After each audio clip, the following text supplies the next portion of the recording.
అందరికీ నమస్తే. నేను Aruna. Welcome to our channel Aruna's kitchen. ఈ రోజు మనం చాలా రుచికరమైన గాజర్ హల్వా సులభంగా ఎలా చేయాలో చేసి చూపిస్తాను. చాలా సింపుల్ వేలో చూపిస్తాను. వీడియో స్కిప్ చేయకుండా ఫుల్ రెసిపీ చూడండి. గాజర్ హల్వా పిల్లల నుంచి పెద్దవాళ్ళ వరకు చాలా ఇష్టంగా తింటారు. ఇది స్పెషల్ వెకేషన్ గానీ డిజర్ట్ లో గానీ ప్రిపేర్ చేస్తారనమాట. ముందుగా నేను ఒక మందపాటి కడాయి పెట్టుకొని 1 టేబుల్ స్పూన్ నెయ్యి వేసుకున్నాను. తర్వాత ముందుగానే నేను 500 గ్రాములు క్యారెట్ తీసుకున్నా. రెడ్ క్యారెట్ పీల్ తీసి నీట్ గా శుభ్రం చేసుకొని ఇలా తురుముకొని పెట్టుకున్నాను. ఇవి రెడ్ క్యారెట్ తో హల్వా చేస్తేనే మంచి టేస్ట్ వస్తుంది. మనం డైలీ ఇంట్లో యూజ్ చేసే చిన్న క్యారెట్స్ ఉంటాయి కదండి, వాటితో కూడా చేసుకోవచ్చు. ఇవి వింటర్ సీజన్ లో ఎక్కువగా దొరుకుతుంది. అందుకే ఇది వింటర్ సీజన్ లో క్యారెట్ హల్వాలు ఎక్కువగా ట్రై చేస్తూ ఉంటారనమాట. ఈ రెసిపీ మీరు తప్పకుండా ట్రై చేయండి. ఈ మీడియం ఫ్లేమ్ లో పెట్టుకొని దీంట్లో పచ్చి స్మెల్ వెళ్ళేదాకా మనము దీన్ని ఫ్రై చేస్తూ ఉండాలి.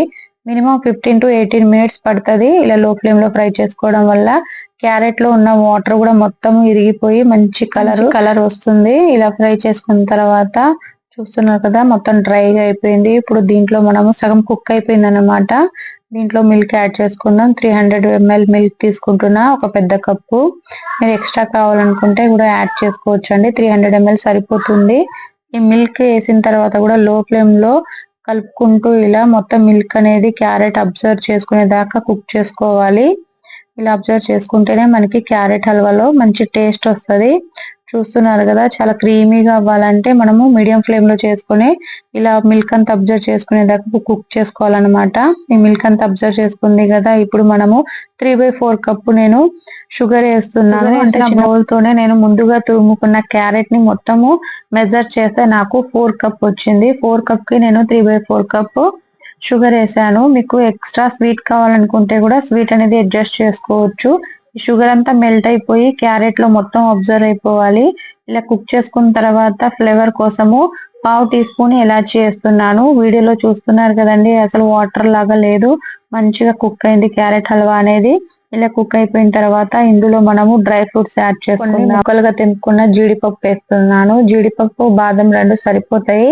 అలానే కొన్ని బాదం అనేది ఇలా నిలువుగా కట్ చేసుకున్నా, వీటిని కూడా కొంచెం యాడ్ చేసుకొని మొత్తం ఒకసారి కలుపుకుంటున్నాను.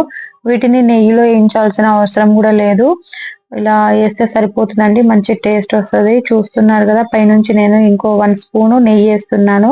మీరు దీంట్లో నెయ్యి వేస్తేనే మంచి టేస్ట్ వస్తుంది. కావాలనుకుంటే ఇంకా ఎక్స్ట్రా నెయ్యి కూడా యాడ్ చేసుకోవచ్చు మీ టేస్ట్ కి తగ్గట్టు.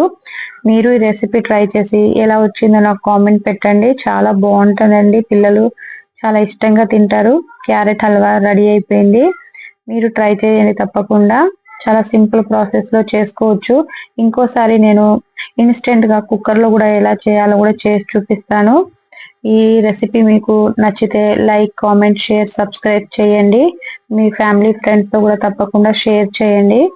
మీకు ఈ గాజర్ హల్వా రెసిపీ ఎలా అనిపించింది, మీ అభిప్రాయాన్ని నాకు కామెంట్ లో చెప్పండి. చేసుకుంటే గాజర్ హల్వా నోట్లో పెట్టుకోగానే వెన్నెలా కరిగిపోతుంది.